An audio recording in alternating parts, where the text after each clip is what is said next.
My wife publicly humiliated me at her office party to impress her CEO. So I quietly walked out, and what unfolded after left her speechless. I'm a 34-year-old male, just your average dude who's been grinding away at the same IT support job for the last 8 years. It's nothing special, but it pays the bills. I met my wife, Sarah, a 32-year-old female, back in college when I was actually on track for something better.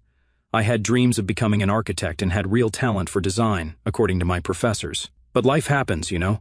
Sarah was this ambitious marketing major who always talked about climbing the corporate ladder. When we graduated, she landed an entry-level position at BlackRock Market, one of those trendy firms with exposed brick walls and kombucha on tap, while I took a temporary IT job to support us while she established her career. Somehow, temporary turned into 8 years of my life. I'm not complaining, at least I wasn't back then. I thought we were a team. She'd always tell me, once I make senior account manager, we can focus on your career goals. But that promotion came and went, then the next one, and somehow my dreams kept getting pushed to maybe next year. I was making decent money, but nothing compared to what she was pulling in once she started moving up, and she never let me forget it. Our apartment was filled with stuff she picked out. My gaming PC was relegated to a tiny corner of the spare bedroom she called her home office, even though she barely used it. When I tried to hang some of my old college architectural sketches, she said they didn't match our aesthetic, and replaced them with generic abstract art from some overpriced boutique downtown.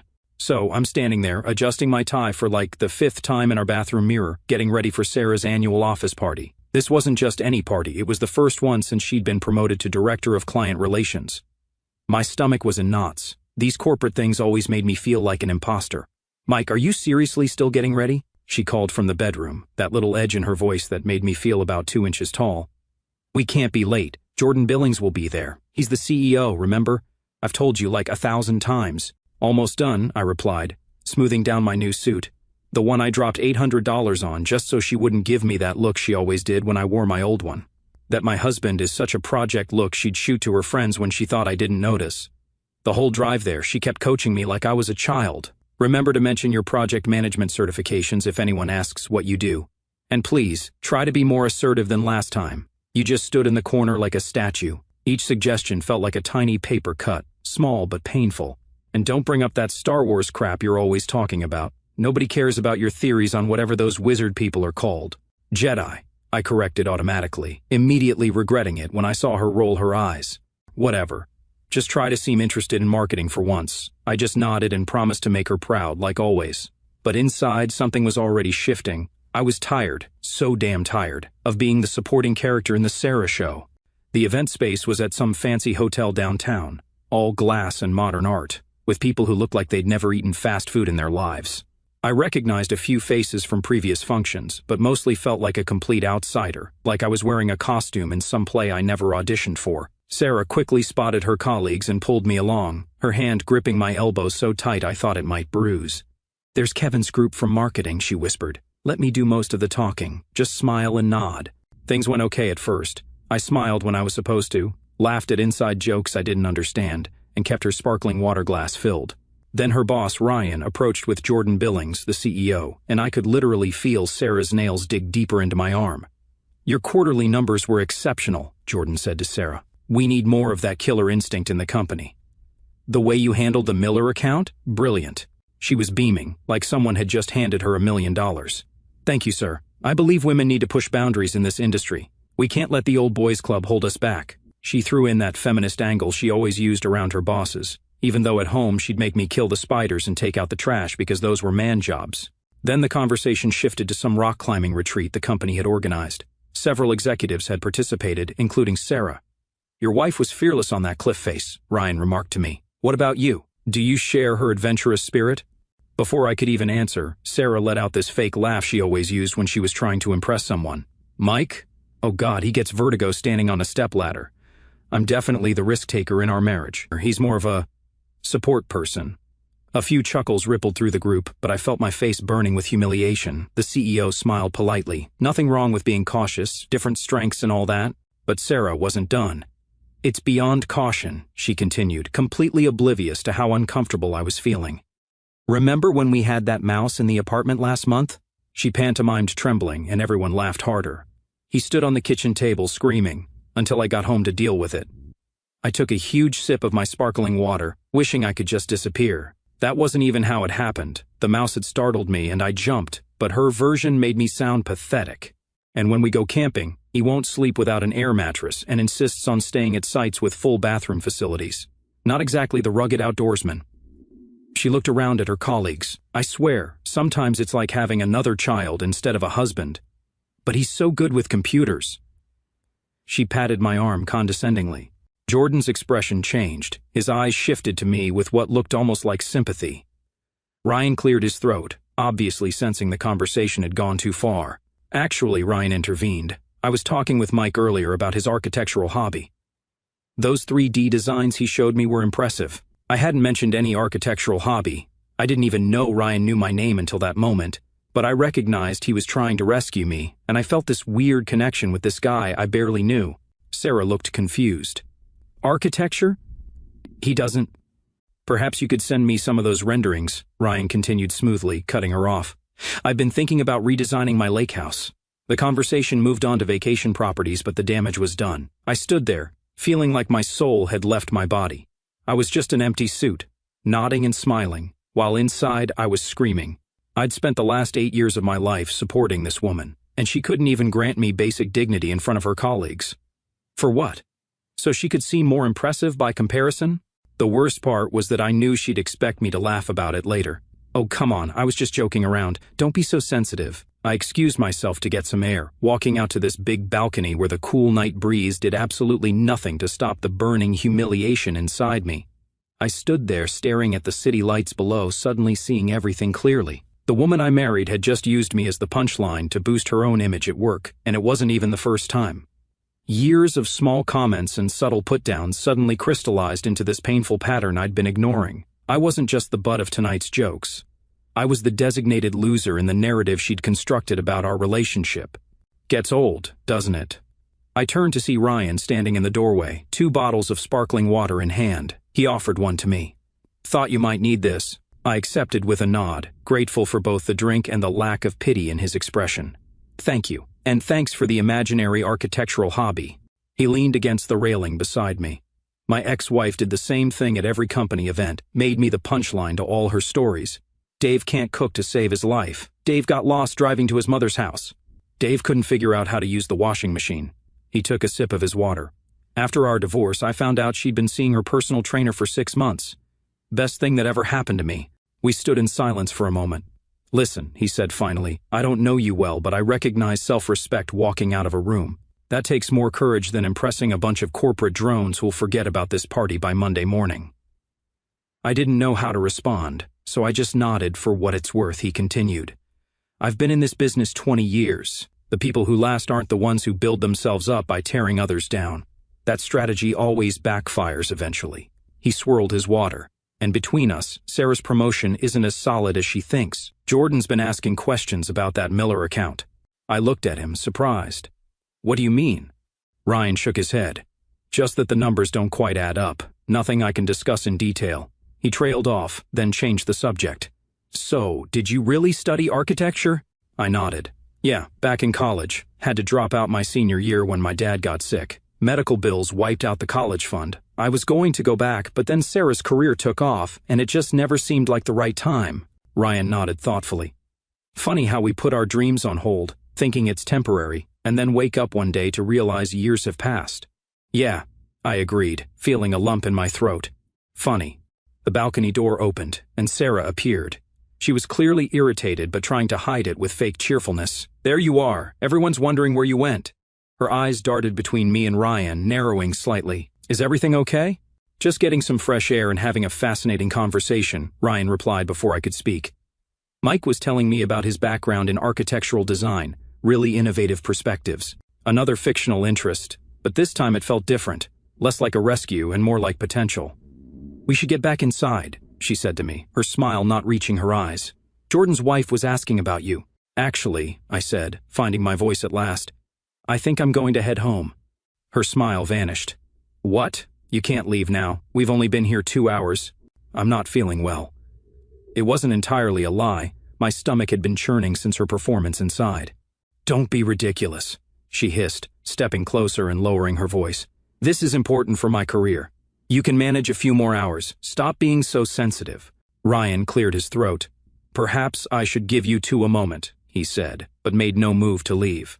No need, I replied, setting down my water bottle. I've ordered an Uber. It should be here any minute. I hadn't, but I would as soon as I got downstairs. This is so typical, Sarah said, her whisper sharp enough to cut glass. The one time I need you to be supportive, you're running away because your feelings got hurt. I swear, men are so fragile sometimes. Something shifted inside me then, a quiet certainty replacing the confusion and hurt. I straightened my shoulders and looked directly at Sarah. I've supported you through 3 promotions, 2 career changes, and countless late nights at the office. I've attended every function, remembered every colleague's name, and never once complained about being left alone at holidays when you had to work. I put my own dreams on hold for 8 years while you built your career. I took a breath. But tonight you didn't ask for my support. You used me as a prop to make yourself look better. Her face flushed. You're overreacting. It was just harmless joking around. Was it? I asked quietly. Because from where I'm standing, it felt like you were telling everyone that your biggest accomplishment was succeeding despite being married to such a pathetic loser. Her gaze faltered, dropping to the floor, and in that moment, I saw something I hadn't been looking for, insecurity disguised as confidence, fear masked as ambition. I'm going home, I repeated, gentler this time. We can talk tomorrow. As I turned to leave, Ryan extended his hand. Good meeting you properly, Mike. Hope you feel better soon. I shook his hand, surprised by the firm grip and the business card he smoothly passed to me. Call me if you'd like to grab coffee sometime, he said. I mean it. About those designs. The apartment was quiet when I returned.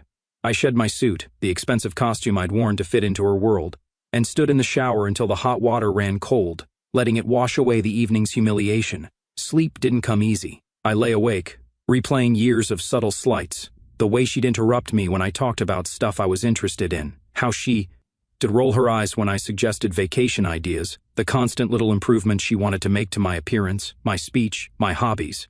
Like the time I'd spent months building a custom gaming PC, and when I finally got it running perfectly, she'd said, "That's nice, honey. Maybe now you can focus on something productive." Or when I'd excitedly shown her a sketch I'd drawn of our dream house, and she'd replied, "It's cute that you still think about that stuff." Morning brought clarity instead of reconciliation. Sarah hadn't come home. A text message at 6 a.m. told me she'd stayed at Jen's place because she didn't want to continue the argument while emotional. Translation, she was avoiding the consequences of her actions. I called in sick to work, something I rarely did, and spent the day in this weird limbo between anger and possibility. I dug out my old architectural sketches from college, the ones Sarah had deemed not matching our aesthetic, and spread them across the dining table. They weren't half bad, especially the urban renewal project that had won me departmental recognition. By afternoon, I found myself staring at the business card Ryan had slipped me. After hesitating for an hour, I finally sent a text, "This is Mike from last night, taking you up on that coffee offer if it still stands." His response came quickly. "Good to hear from you. 3 p.m. at Steel Bean downtown." The coffee shop was upscale but not pretentious. Ryan was already seated in a corner booth when I arrived, dressed casually in jeans and a button-down. "Thanks for meeting me," I said, sliding into the seat across from him. "Though I should probably confess I've never shown you any architectural designs." He laughed. "I figured as much. But I wasn't entirely making it up. Sarah mentioned once that you studied architecture in college, said it was cute that you thought you could make it in that field. That stung. I'd never told her it was cute when she failed at her first 2 marketing jobs. "Yeah, well, it was more than cute to me," I said, pulling out my phone and showing him some photos I'd taken of my old college projects before I left the apartment. I was on track for internships at some decent firms before life happened. Ryan scrolled through the images, his eyebrows raising slightly. "These are actually good, really good. The spatial awareness, the integration with the surrounding environment, you had a genuine talent." The conversation flowed with surprising ease. He wasn't just being polite or feeling sorry for me, he was genuinely interested in who I was. As we talked, I found myself sharing things I'd kept buried, my abandoned passion for architectural design, the small business plan I'd shelved when Sarah's career took priority, my growing sense of having lost myself in the shadow of her ambition. "So, all this time, you've just been putting your dreams aside while supporting hers?" Ryan asked. "I guess I thought that's what marriage was," I admitted. "Compromise, sacrifice. I figured my turn would come eventually. Compromise should go both ways," Ryan pointed out. "When was the last time she sacrificed something for your dreams?" I couldn't answer that, because the truth was, she never had. Why did you really ask me here? I finally questioned after a second coffee. Corporate loyalty would suggest you should be taking her side. He considered this, tapping his fingers thoughtfully on the table. Corporate loyalty is overrated. Human decency isn't. What I saw last night wasn't someone building up a team, it was someone stepping on another person to appear taller. He paused. Plus, I recognized something in you that reminded me of myself 15 years ago. Sometimes people need a nudge to remember who they are. Before we parted, he made an unexpected proposition. My team's working on a new downtown development project, mixed-use building with residential and commercial space. Given your background in architecture, would you be interested in reviewing some of the preliminary designs? Fresh eyes can spot things we've missed, and it might be therapeutic. I was stunned. I don't have any professional qualifications. My design experience is theoretical at best. Sometimes theoretical is exactly what we need. No pressure, just take a look and give me your honest thoughts. He slid a thumb drive across the table. Use a new email address to send feedback. This is under the radar. I don't need Sarah knowing I'm consulting with her husband. That evening, after Sarah returned with a carefully rehearsed apology that included phrases like work stress and didn't mean to embarrass you, but never actually acknowledged what she'd done, I sat down at my long-neglected desk and plugged in the drive. The designs were ambitious, a blend of modern and historical elements that would transform a neglected corner of downtown. I lost myself for hours examining renderings, making notes, sketching alternatives. For the first time in years, I felt my mind fully engaged, neurons firing with creative energy that had too long been dormant. I barely noticed when Sarah came in, hovering uncertainly at the threshold of our home office. "What are you working on so intently?" she asked, her voice carefully neutral. I didn't look up. "Just a project." She moved closer, trying to see the screen. "Work project? Since when does IT support need architectural renderings?" I closed the laptop, feeling a strange new boundary forming between us. "It's personal." Her face registered confusion, then concern. "Personal? What does that mean?" Her eyes narrowed. "Are you talking to someone else?" The implication was clear. In her mind, the only personal project I could have would be an affair. She couldn't even conceive of me having independent interests or goals. "I'm exploring some possibilities," I said vaguely, enjoying, for once, being the one with information she wanted.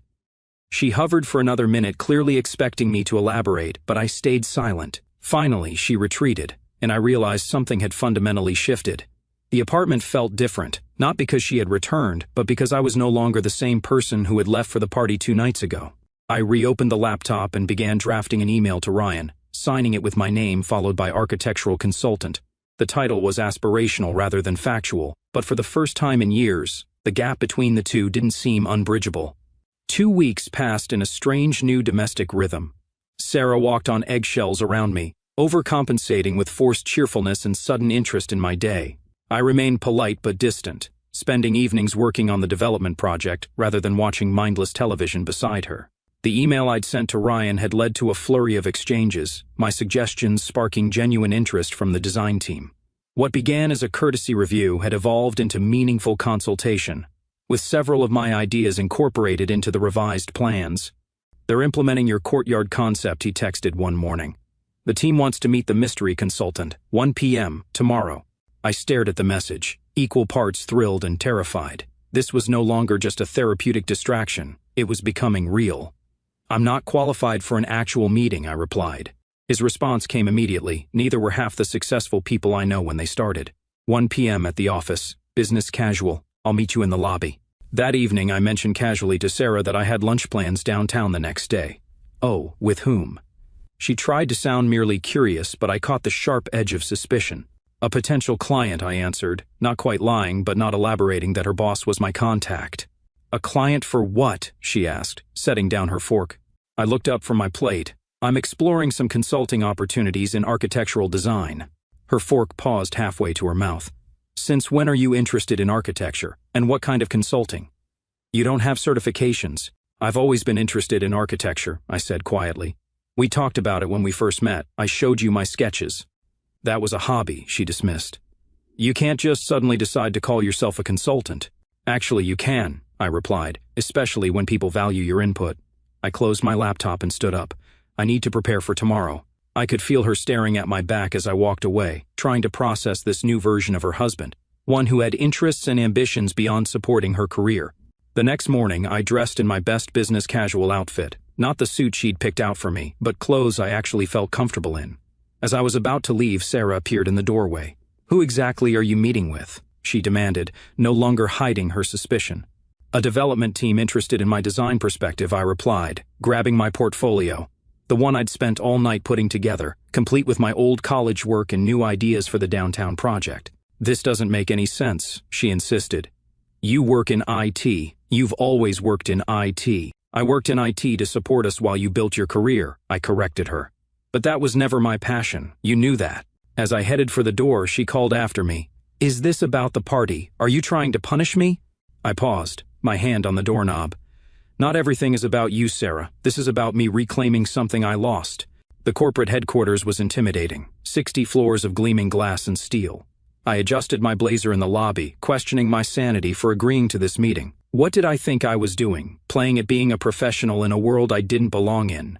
Right on time, Ryan appeared, greeting me with a firm handshake. "Ready to impress some people?" The meeting room contained 5 people, all dressed in that understated, expensive way that signaled serious success. My hands felt clammy as I was introduced simply as the consultant who solved our courtyard challenge. "Walk us through your thinking," a gray-haired woman prompted, gesturing to the renderings projected on the wall. I took a deep breath and began, explaining the issues I'd noticed with the original design, the shadowing problems at certain times of day, the wind tunnel effect the building orientation would create, the missed opportunity for green space that would increase property values and tenant satisfaction. As I spoke, my voice grew steadier. I fielded questions, sketched alternatives on the digital whiteboard, and found myself in a spirited debate about the merits of various materials. For 90 minutes I forgot to be intimidated. I forgot I wasn't formally qualified. I just lost myself in the pure pleasure of creative problem-solving. When the meeting concluded, the gray-haired woman, who turned out to be the firm's senior partner, approached me directly. "Your perspective is refreshing," she said. "Most consultants tell us what we want to hear. You told us what we needed to know." She handed me her card. "We have another project breaking ground in 3 months. Would you be interested in a more formal arrangement?" I felt dizzy with possibility. I would need to think about it, of course. "But don't think too long," she smiled knowingly. "Talent doesn't need credentials to be valuable." That evening, I was going through the meeting notes when Sarah returned from work earlier than usual. Something about her demeanor seemed off, a strange mix of anger and anxiety that raised immediate red flags. "How was your meeting?" she asked, her voice tight. "Productive," I replied cautiously. "Why?" "Imagine my surprise," she said, dropping her bag on the counter with a thud, "when I was called into Jordan's office today to explain why my husband is suddenly consulting on the downtown project with my supervisor. And there it was. The moment of truth. "I didn't realize I needed your permission to pursue professional opportunities," I said quietly. "Don't play dumb, Mike. You deliberately kept this from me. Do you have any idea how this makes me look? Like I can't keep my own husband in line." "Keep me in line?" Those words hit me like a slap. "Is that how you see our marriage? That I'm someone you need to keep in line?" "You know what I mean," she backpedaled. "It just looks weird. People are talking." "About what? That your husband might have talent and value outside of being your supportive spouse?" "That's not fair," she protested. "I've always supported your interests." "My interests?" I repeated. "Not my career, not my ambitions, my cute little hobbies that you could pat me on the head for." She threw up her hands. "What do you want from me?" I said I was sorry about the party. I had too much sparkling wine. I was trying to impress Jordan. I went too far. What more do you want? "I want you to understand that this isn't about the party," I explained. "The party just showed me clearly what I'd been ignoring. We built a relationship where your dreams were the priority and mine were the sacrifice. I accepted that arrangement for so long that I almost forgot I had dreams of my own." She reached for my hand, but I stepped back, needing physical distance to maintain emotional clarity. "What exactly are you doing with this project?" she asked, her voice smaller now. "Consulting on architectural elements of a downtown development. And they've asked me to consider a formal arrangement for future projects." Her eyes widened. "You're not qualified. You never finished your degree. Apparently, talent and insight matter more than credentials to some people." Her tone shifted, becoming accusatory again. "And Ryan arranged all this? Why would he do that?" I shrugged. "Maybe he recognized something in me. Maybe he just wanted to help.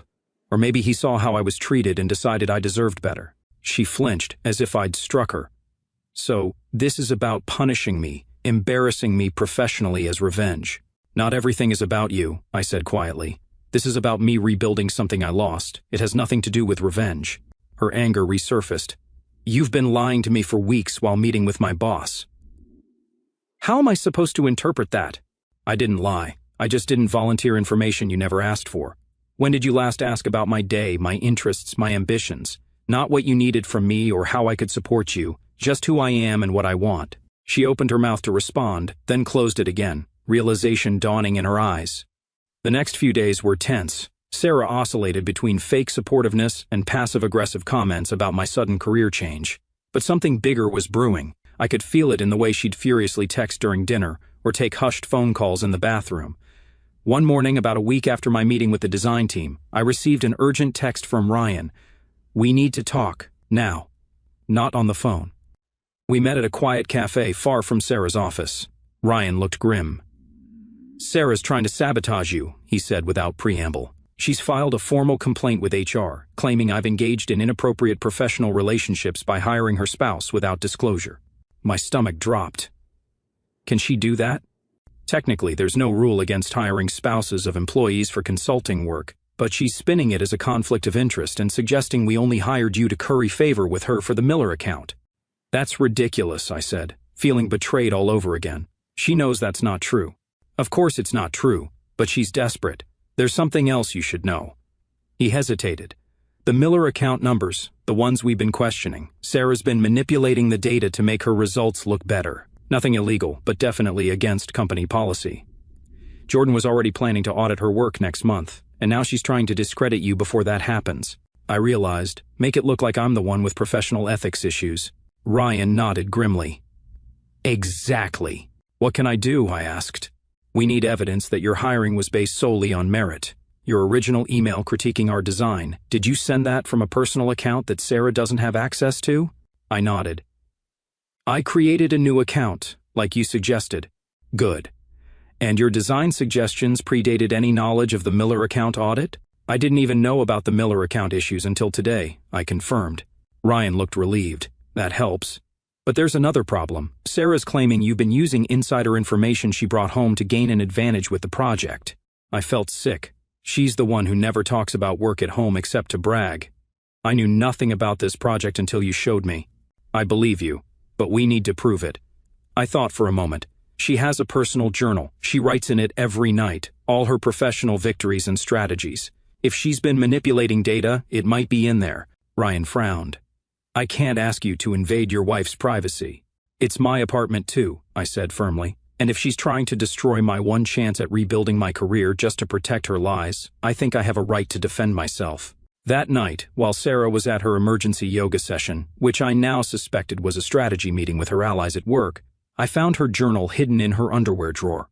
I felt a twinge of guilt as I opened it, but that vanished as I began to read.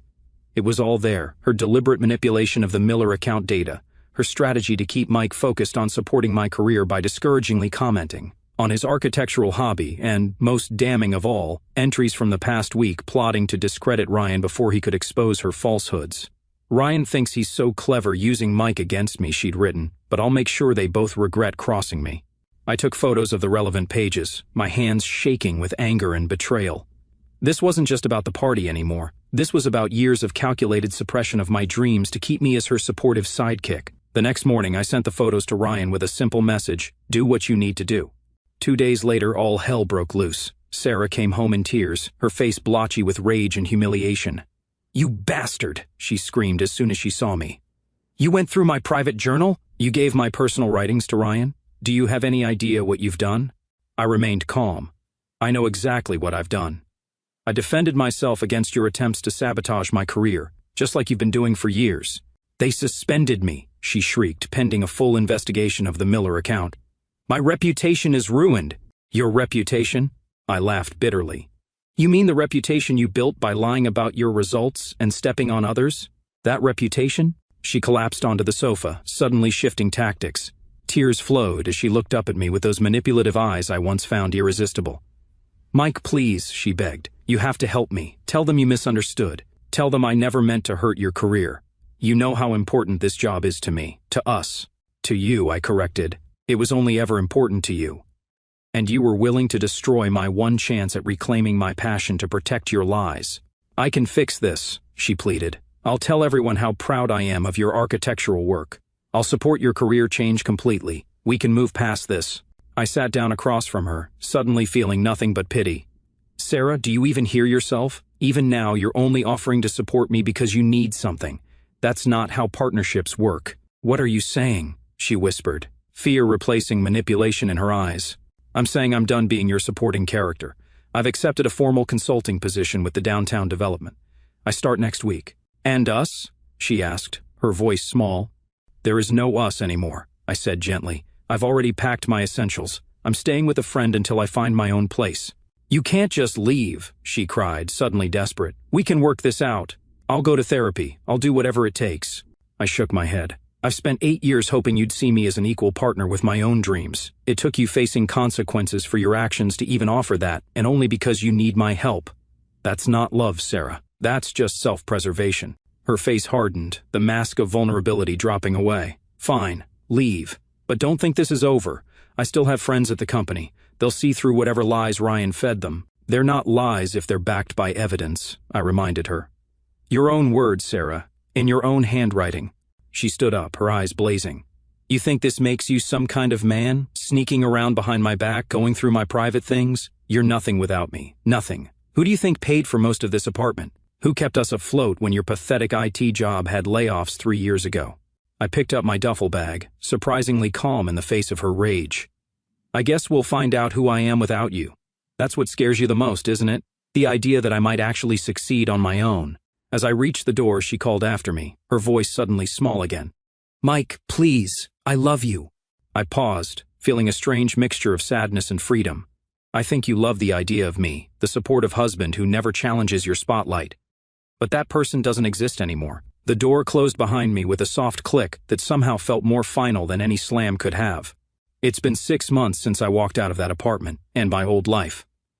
The downtown project is nearly complete, with my courtyard design becoming one of the development's signature features. I've been hired as a full consultant on 2 additional projects, and I'm taking night classes to finally complete my architecture degree. I wish I could say the transition was smooth, but Sarah didn't go down without a fight. She tried to turn mutual friends against me with stories about how I'd abandoned her during a minor work issue. She even showed up at my new apartment once, alternating between tears and threats. But the strangest part came 3 months after our separation, when the company's investigation was complete. Sarah was fired for data manipulation, and on her way out, she apparently had a complete meltdown in the lobby. According to Ryan, who witnessed the whole thing, she screamed that everyone would be sorry when she revealed the truth about the conspiracy against her. 2 days later, I received a desperate email from her. Mike, I need your help. They've destroyed my reputation in the industry. No one will hire me. I know I made mistakes, but I didn't deserve this. You know how hard I worked. Please, if you talk to Ryan, tell him I've learned my lesson. Tell them I deserve a second chance. I have nothing without this career. Please. I didn't respond.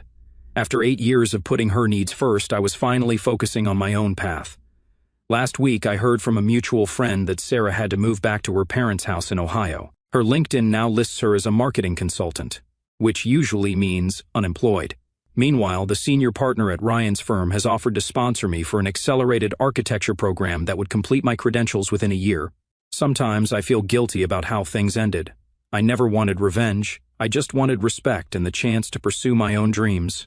But then I remember all those years of subtle put-downs, the party humiliation, and her willingness to destroy my opportunity just to save herself. The guilt fades pretty quickly after that. The greatest revenge wasn't exposing her lies or watching her career implode. It was reclaiming my own potential, the part of myself I'd almost forgotten existed. And no matter what happens in my new career, I'll never again make myself small to make someone else feel big. If you're listening this and recognize yourself in my story, if you've been putting your dreams on hold while supporting someone who doesn't support you back, know that it's never too late to rediscover who you were meant to be. Sometimes the hard part isn't fighting against others' perceptions of you. It's fighting against the limited version of yourself you've come to accept.